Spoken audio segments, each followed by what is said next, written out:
What can you tell us about the Go for Gold membership? It allows you to access senior government decision makers. Sierra Leone avails freedom of movement to all citizens. Great opportunities for those people who are genuinely interested in investing in the Africa story. Welcome to my channel. I'm Teodora Jantel from the Passport Investor, a platform that connects investors and entrepreneurs to second citizenship and residency opportunities across the globe.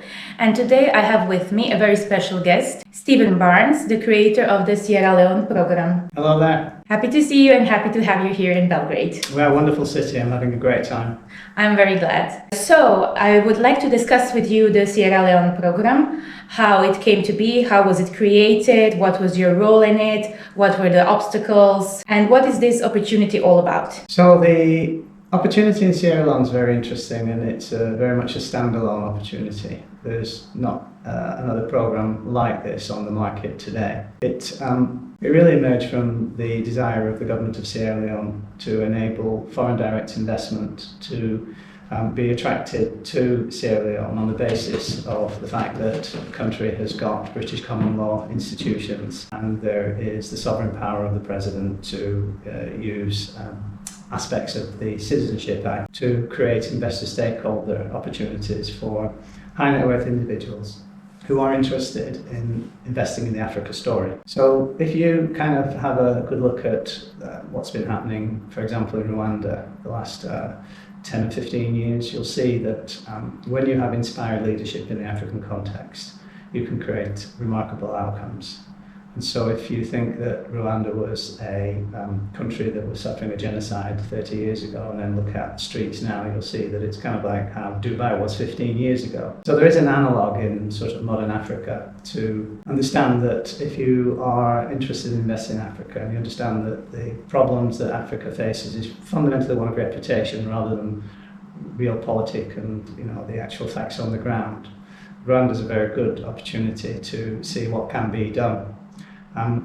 In terms of Sierra Leone, it's an ex-British colony, has a British rule of law, very sophisticated banking system. For example, Access Bank, who are Nigeria's listed bank, Africa's biggest bank, 63 million retail customers.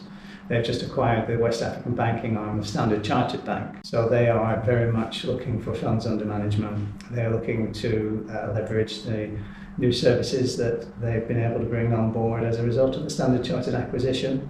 So the banking system is ready for foreign direct investment. The major issue that Sierra Leone has faced has been as a result of a Hollywood movie called Blood Diamonds. Well, Leonardo DiCaprio, God bless him, has a lot to answer for. Now that is actually from another age. The civil war in Sierra Leone was a spillover from Liberia. It was never organically derived, so there was never any intrinsic challenges in Sierra Leone itself. That notwithstanding, the men with guns arrived, they took hold of the assets, and finally the Commonwealth were able to win the civil war, and 20 years ago the country got its democracy back. They've had two major political parties, both of whom have held office for consecutive terms. Democracy is very well entrenched. The population is very young. They're all connected to the internet. They all understand that the world is a very different place from where it was when the Civil War came to an end. And frankly, they want a part of the future. And the politicians understand that. And the government are very visionary. And as I say, it's easy to look at what's been happening in Kigali and say, well, how can Sierra Leone emulate that kind of approach, recognizing that Sierra Leone is fundamentally rich. The difficulties being how do you get the assets out of the ground because of the natural resources that they've got to the benefit of the country. So that requires foreign direct investment. Now, when you understand how the laws work in Sierra Leone, you can understand that there is the possibility for a specific initiative that's designed to attract that foreign direct investment. That would require, obviously, use of the Citizenship Act. It would require the power of the president to issue naturalisation certificates under a special naturalisation initiative. It's a programme that's unlike all the other CBI programmes, Citizenship by Investment, because there's no specific legislation to this end. In fact, there is a target over 5 years to attract 5,000 high net worth individual families only. So it's not for everybody. It's specifically for those people who want to participate in the African story in a safe way. So fundamentally, the country is setting new standards and breaking new grounds in how it's going to attract foreign direct investment. And in addition to the Citizenship Act, there's the company registry, there's the taxation arrangements, there's the National Investment Board, which is designed to attract inward investment to Sierra Leone. So they've created the conditions under visionary leadership to bring this to pass. So how did I get involved? Well, I'm an immigration lawyer from Hong Kong. I've been practicing for 32 years. I've gained a reputation for being creative in how you can productize immigration services through a series of relationships that I've had in West Africa for 10, 15 years or so, law firms there. I was invited by the government of Sierra Leone to come and consult with them on how they might be able to design something unique, remarkable and interesting, and actually design from a service user first perspective, recognising that the country wants to get foreign direct investment. They don't want to create a kind of an alternate Caribbean style programme. It's about being able to access the institutions and therefore access the country in a practical way. So in the design of the programme, I looked at all the other programmes that were in the market and identified what I thought were the strengths and the weaknesses. What I came to understand was it's all down to due diligence. If you've got a good, robust due diligence programme in place, then the administration of the programme does not have to be overly burdensome. And a lot of the products on the market tend to be overly burdensome, notwithstanding the fact that they've got robust due diligence processes in place. So we focused on due diligence, we got that right, we agreed what that was going to look like. And after that, it was a case of just seeking to make the process as simple and easy and efficient for everybody as we possibly can. And so I think we've come up with something that's unique, interesting, remarkable. As I say, it's not for everybody, but if you're interested in the Africa story, if you want to be able to invest in a frontier economy, such as Sierra Leone is, recognising that you're getting a citizenship that's got intrinsic value. When you compare Sierra Leone as a jurisdiction to some other jurisdictions that are in, say, the same price point, they are very different in what they're all about. This is not a mobility story. This is not about Schengen access. This is not about being able to use this second passport to travel sort of willy-nilly visa-free wherever you want to go. This is about recognising that with this travel document you get visa-free access to ECOWAS, and in a very simple fashion, as a result of freedom of movement arrangements under the ECOWAS Treaty, you also get the ability to reside in 15, I think, well, a total of 15 countries. So I always say you get 15 countries for the price of one. Yes, this investment, at least in my opinion, is access to the future, because West Africa is one of the highest growing markets, and it is a direct investment into a specific sector. So it's a donation. Think of it as a donation program. Mm-hmm. The donation gets you access to special naturalization. Once you get naturalized, you then get a travel document in the form of a passport. It's issued under the Citizenship Act, so it's just like every other Sierra Leonean citizen. And so there is no different classes of citizenship. The intention is to get you an invested stakeholder, that you've got a handle on the future of the country. We've created a very important part of the program. It's called the Go for Gold Club. Yes. The Go for Gold Club is where you are able to use all the institutions of the country by remote. So you can incorporate your companies, you can access, you can open your bank accounts, you can access tax residency if that's what you wish. Most importantly, it gives you access to senior government decision makers, and it gives you access to other entrepreneurs that are Sierra Leone nationals, and also those folks who have participated in the Go for Gold program as well. So because it's a very small country in terms of headcount population, it's very easy to function if you are positioned in the right way to be able to access everything good that the country has to offer. Because typically when people think about investing in Africa, they just think about corruption, they think about cheating, they think about everybody, sort of trying to rip you off and the like. Yeah, it's quite misunderstood. That's not what's going on here, and it was in light of those poor reputational matters that the programme was ultimately constructed. So it's a safe way to invest in Africa. Yes, as far as I was researching the programme, I think that one of the biggest advantages is the concierge service, which you just mentioned, and the Go for Gold club, and also the possibility to buy gold with a discount. Yeah. So we wanted to create the opportunity for clients who are going to participate in the program to actually get immediate value out of it. So the way that the gold market works in Sierra Leone, it is possible for our licensed gold exporting company to avail gold to Go for Gold Club members, that is folks who have participated in the program, at a 2% discount, being able to buy up to 20 kilograms of gold over 5 years, which then gives them the opportunity to, in a sense, claw back the money that they've had to invest in the citizenship that's brought about that opportunity in the first place.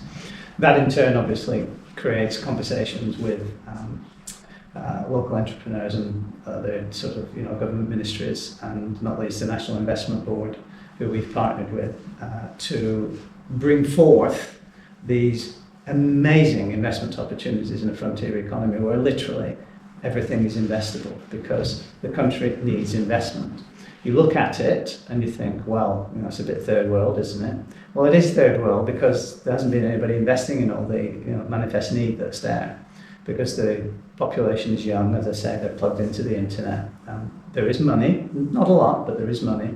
But the essential services that could be supplied to these young people that can't afford to buy these services, they will buy them if they're available, but that requires investment. And it doesn't require millions of dollars investment. You could, for example, tap into the dynamic that, like most West Africans, the young men, they like to play football. But there's no really sort of made up places for them to go and play football other than on the beaches and some spare land that's scrapped out. So if you went along and you put down a artificial turf pitch with some floodlights, you could more than likely have it operating for something like 15, 20 hours a day. Use an app for booking, use an app for collecting payments. Every player would pay, for example, $1 per game, which they could afford, perhaps once or twice a week. You would find that that facility would be booked out continuously. So you could then turn that economic activity into cash, which you could then in turn put into additional facilities like that. There's opportunities, for example, for women that want to participate in, say, Zumba classes or aerobics classes. It's a conservative society, 75% Muslim, 25% Christian. More churches than mosques, in actual fact. Christianity, being an ex-British colony, has made a very positive impact in the way the moral fibre of the country has been sort of put together. But they could very much take advantage of a specific facility where these women could come together for an hour at a time, put 100 of them in this facility, each paying $1 an hour, and you then create the capability for that kind of service to be available that would parallel, for example, what the men would like. So, you don't need to be particularly creative or look very far for opportunities to invest. And those are just two very simple examples that somebody could immediately get a significant return on investment from. Okay, so there is a lot of untapped opportunities in Sierra Leone. I would like you to talk us through what the process is like, what are the investment routes, and the two qualifying investor types. Okay, so there's two instruments. There's an instrument which avails permanent residency, specifically designed for those people who, for their own reasons, don't want to become citizens. They may be of a nationality that precludes them from being a second citizen. So there's permanent residence, which is available within 40 days for a program fee plus an investment in 1 kilogram of Sierra Leone gold. That Sierra Leone gold is held in government reserves for 5 years, whereupon it can be exported, even though it's secured and stored safely in government reserves in the central bank vault. The gold belongs to the holder. It can be borrowed against, it can be liens against it. It's yours to use as an asset, but it just stays within the country for 5 years before it can be exported. Mm-hmm. So that's permanent residency. Then there are opportunities for family to join single applicants and the like. And then the second instrument is special naturalisation, which avails you with citizenship. That is a 90-day process. It all boils down to successful due diligence in both instances. And once the due diligence is clear, then the paperwork and the supporting documentation that's needed is very routine, very easy to administer. Of all the clients that we've processed so far, no one is complaining at all about how the paperwork is managed. But as I say, the due diligence is the most important thing. And for those people who are thinking that perhaps Sierra Leone is an easy touch for due diligence, I can assure you it's not. We have at least 5 candidates that we've turned away so far, and the numbers are starting to build in terms of the overall interest in the programme. So 5 is quite a high rejection rate so far, and they're people that are simply special interest persons or very high level, particularly exposed persons. So the due diligence is robust. but the country is only interested in having good people that make money elsewhere, that can bring that talent to Sierra Leone without needing to commit that talent and that investment, but create the conditions to make that come to pass. Because once you are invested and once you understand what the country is all about, you're going to say, well, goodness gracious me, how can I take advantage of this now that I've got it? Can we go over the pricing? What is the price to obtain citizenship? So it's a donation-based route. So $140,000 for the main applicant. It's $10,000 for each company and family applicant. Mm-hmm. The program has been in play for 6 months already, and we have agreed with the government that after 6 months we'll review the total performance of the program to see what the market was telling us about market acceptance. There will be adjustments in the future where qualifying members that fall as dependents under this particular program can be widened, and the fees are expected to remain the same. Mm-hmm. The intention is, as I say, to create the opportunity for high net worth individuals to become stakeholders in the country and therefore take advantage of the opportunity the country represents. So the pricing is affordable. It's pitched at a level that allows the government to achieve their objectives in terms of collecting the donations that they can use for general institution enhancement purposes, but also to enable it to sit comfortably at the price point where there are other countries that have got similar restraints in terms of what the passports are capable of. But having said that, there are plans afoot to work in improving the overall immigration department services and indeed how the passports are issued, printed, administered, the data that goes with that, to see off any challenges as to how robust actually the systems are that give rise to the grant of the passport. So there will be improvements, and we expect that those improvements will potentially lead to an increase of up to perhaps another 20 countries visa-free access over the course of the next year or two, potentially. It's obviously not in the hands of the Sierra Leone Immigration Department to bring that to pass, but the way the programme is being administered and the advice that's being given to the government to construct this, those are outcomes that are reasonably foreseeable. And what about the heritage route? So it's exactly the same process as fast-track naturalisation. It's just that if you undertake an African heritage DNA test to show that you've got continental African heritage that goes back 5 generations, then the program fee is $100,000, not $140,000. Well, I think it's really beautiful to offer this opportunity for investors who have African descent to come back to their roots and to contribute to a country in Africa. Indeed, yeah.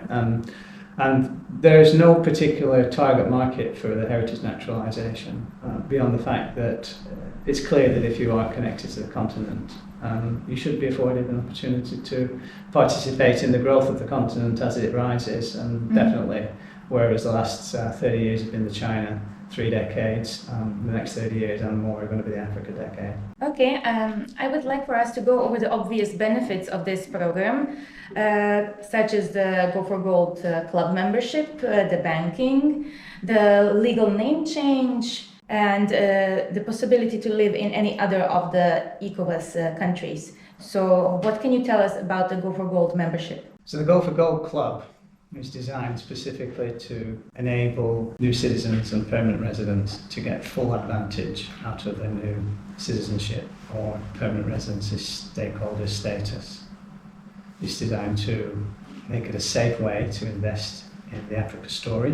It allows you to access senior government decision makers, national entrepreneurs, bankers, those kind of people that you would need to be able to get full value out of everything that Sierra Leone has to offer. And what about the membership in ECOWAS? As a treaty member of ECOWAS, which is the Economic Community of West African States, Sierra Leone avails freedom of movement to all citizens such that they can have visa-free access to a total of 14 other ECOWAS countries and also secure residency in those countries, generally within 2 or 4 weeks. Simple form filling exercise and payment of a fee, and that residency gives you access to invest, open bank accounts, full residency status in all those other countries as well. So it's basically 15 countries for the price of one. That's exactly how I count it. Amazing. And one very interesting thing is the legal name change. Yeah. Yeah, it's a traditional cultural phenomenon that whenever you adopt Sierra Leone as your home, as a foreigner, you go through a name change ceremony to be welcomed to the country in the guise of your new identity as a Sierra Leonean national. And that can be consummated in a legal process that will enable you to adopt your new name as a permanent resident and also as a citizen if you've chosen the special naturalisation pathway route. Very interesting and very different from many other programs. And so the key thing there is to understand that this should not be used for nefarious purposes. Of course. It is culturally adept, not anticipated nor expected, but absolutely appreciated. Yes, another thing you were mentioning a lot regarding this program is the banking possibilities. The banking is very, very fast. You did mention that you got a credit card within 1 day. Yeah, so in discussions with both the Sierra Leone Commercial Bank, which is government owned, and also with Access Bank, which is a Nigerian listed bank dealing with the chief executive of the Sierra Leonean branch, they have agreed that if the due diligence process that is used and followed for the purposes of granting permanent residency or citizenship is good enough for the government, it's good enough from a KYC perspective for the banks. So fundamentally it means that if you are a permanent resident or you are a citizen, you can get banked in Sierra Leone and they will bank you remotely. That is very good to know and a really big advantage of this program. Another advantage is that 100% of the processes are remote. So because at this moment in time there's no biometrics associated with passport issue, biometrics are issued associated with national identity card and driving license matters. Only when you eventually travel to Sierra Leone will you then go through the process of issuing your national identity card or your driver's license, in fact, and biometrics will be taken there. That then avails the potential to complete all the processes 100% remotely. And what about taxation? So it's a territorial-based taxation regime, and so long as you are not undertaking any business or employment or anything directly in Sierra Leone, that falls out with the tax net of Sierra Leone. So you can come to Sierra Leone, become a new permanent resident or a new specially naturalised citizen, and you can ensure that there will be no negative taxation consequences from anything that you did prior or indeed as you continue to do, as long as it's outside of Sierra Leone. Amazing. That is a number of really great advantages that come with this program. Yeah, the greatest advantage in my view is the Goal for Gold Club. Evidenced as the recent delegation that I led to Sierra Leone, where our first new citizens were handed their passports by the Vice President. And it was a great opportunity just to see how both those new citizens and a couple of other intending citizens that were on the delegation were able to understand what the opportunities are and how it will all work practically, in fact. Knowing that if you're going to participate in the program, you don't just want to be left alone once you've had your permanent residency issued to you or indeed your citizenship. So the Goal for Gold Club, the opportunity to participate in frequent delegations. We just completed our first one. The second one will be in Q4 this year, and then next year there's likely to be 2 or 3. So that also gives opportunities for people who might be interested in this program to come along on these delegations and meet the government ministers, meet the entrepreneurs, meet the bankers, understand what it's all about, see for yourself exactly what this opportunity is, dispense with the blood diamonds mythology, and really appreciate just what a great opportunity it is for those people who are genuinely interested in investing in the Africa story. Yes, I see that the treatment of the neutralized investors and potential investors through these delegations is very different than many other countries offer. Because the objective is to attract foreign direct investment. The objective is to create the conditions for those investors to realise what this country is all about. And as an immigration practitioner of 30 years, I've always said, you win your clients one at a time, and the government understands they win their investors one at a time. So it's never going to be a mass passport for sale type operation. That's not what's going on. There are a limit of 6,000 over 5 years. Once the 6,000 cap is met, the door might well close. It just depends. Another important thing to note is that we, as the program managers, we have a data manager, and the impact of the programme, every aspect of how the programme is delivering value to the country is being measured, both in terms of the number of applicants, the value that the applicants and their families contribute indirectly to the country, the investments that they make, fundamentally just how much money, how much investment, how the country is being improved as a result of the programme, so that it can be justified level, so that the government who have been visionary and brave enough to take on this initiative can be able to point to the actual performance of the programme in a very objective sense and say, this is delivering for the country. Something I'm also wondering about this program is that who are the target individuals for this program? So the target is really those people who want to invest in the African story. Those people that know that the growth ahead for the next few decades is going to be Africa, but don't have to do it safely. It's for those individuals that can get value out of the institutions, for example, by being able to incorporate companies remotely, get banked remotely, manage your international trading and asset holding affairs, all the usual suspect type structural advantages that come with having a jurisdiction like Sierra Leone in your portfolio mix. And then there's obviously all those, let's say, passport freaks, as some have coached them. Collectors. Passport collectors. Once you start, you cannot stop. That's what I'm told, yeah. It's obviously of interest to people like that, and it's fair to say that we've had at least one passport collector that has participated in the programme.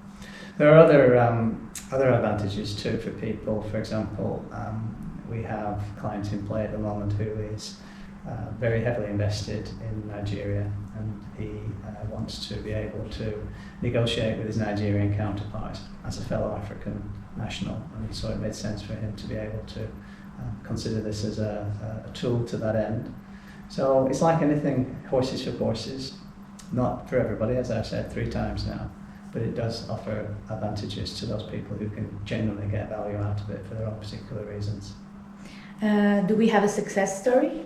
Yes, very much so. So our first 2 investors are a young couple and their parents, in fact, from a single family office based in the United States. And he is going on to be appointed as a trade representative for his new country, and he will be representing his new country in the United States, in Washington.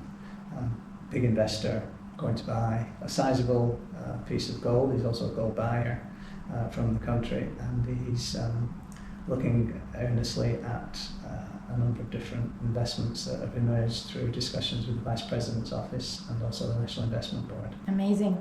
All of this sounds like a really great opportunity, and what I especially like is the treatment of investors and receiving the passport by the Vice President. That is a great honor. Well, it was the first participants in the programme, so that was a great honour. His Excellency was extremely gracious in organising that. But it speaks to the value that the country places on this initiative to attract foreign direct investors. So I can't promise that all future participants in the programme will have an audience with His Excellency, but it was certainly a day to remember. Yes, well, maybe some other early adopters might have this honor as well. So such programs are a great opportunity, and it's good to be one of the first taking on this, especially as you mentioned that after you do the 6,000 applicants, there might not be this opportunity anymore active. Indeed, there is a new Chief Immigration Officer, the Honourable Moses, who is very keen to bring all of the benefits that the programme has to offer to play in the enhancement of the Sierra Leone Immigration Department systems, and we've got some fantastic support from him. He inherited the programme. It was a legacy initiative for him. He picked it up halfway through, and it's been tremendous to observe how the programme has transitioned across the initiating visionary Chief Immigration Officer, who's now moved over to another strategic role in government, and the present incumbent, the Honourable Tifa. And so from that perspective, I think we'll see continuous enhancement and attractiveness of the programme, because the key person that counts is 100% behind it. And where do you see the future of this programme? Well, we look forward to 6,000 applicants. Once we get 6,000 applicants, we'll have the data. We'll be able to understand what value is being delivered. We'll be able to understand how the systems of the Sierra Leone Immigration Department have been enhanced through investment of the donations that come into the programme as a result of it. We'll be able to assess how the value of the passport has been improved through perhaps new data systems in relation to the issue of the passport. And then we'll take it from there. There's a few initiatives on the foot that will bring Sierra Leone into the same league as most of the jurisdictions that are presently in the citizenship by investment space. So good moves ahead. We'll look back and see after 6,000 just exactly how the programme promises being delivered on in fact. And do you think that the existence of this program might incentivize other African countries to introduce such programs as well? I would imagine so. The thing about the continent of Africa is it's made up of all of these countries and they've all got their own story to tell. They've all got their own advantages.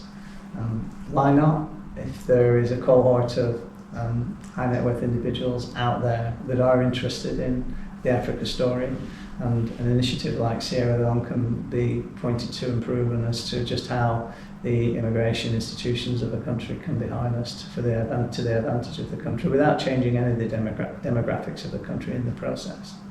I can see that this will become an interesting modality that other African nations might want to pursue once it's been proven in fact. Yes, maybe after the 6,000 investors move from Sierra Leone to another country in Africa, if this program closes, or we will see even more such programs happening in Africa.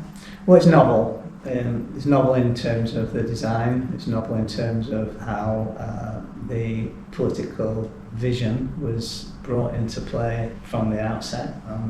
I was a hitchhiker on this. I was invited in. I didn't initiate it. It was from the President's office that this programme came down under the guidance of the previous incumbent Chief Immigration Officer. And every aspect of the programme that I put forward I was made to justify. I had to argue and win the argument, and great credit to them. They relied on my 30-odd years of experience in this space and the creativity that I've proven in the context of Hong Kong immigration historically has been brought to bear in this programme, and so I think it compares favourably with all the other programmes that are out there at that particular price point, even though it stands on its own two legs with a value proposition unique unto itself. Yes, I agree. Even to me, it's very interesting. It's a very different programme, and it has access to a totally different market, and of course it will appeal to a different market as well, a different kind of investor. Yes, that's true, and when I think about the investors that are already in the can, as it were, that are in the pipeline, and the conversations that we've had in onboarding them into the system for positive consideration, they've all got a different, unique take on why they are pursuing it. So if the first early results generally are maintained across the cohort of 6,000, I think it's going to be an absolute winner for the country. Yes, I agree. Well, thank you, Stephen, for coming to Belgrade and having this conversation with me. I enjoyed your company, this interview, and sharing all information on Sierra Leone, because we at the Passport Investor will also be part of this amazing opportunity. And thank you. Thank you for coming.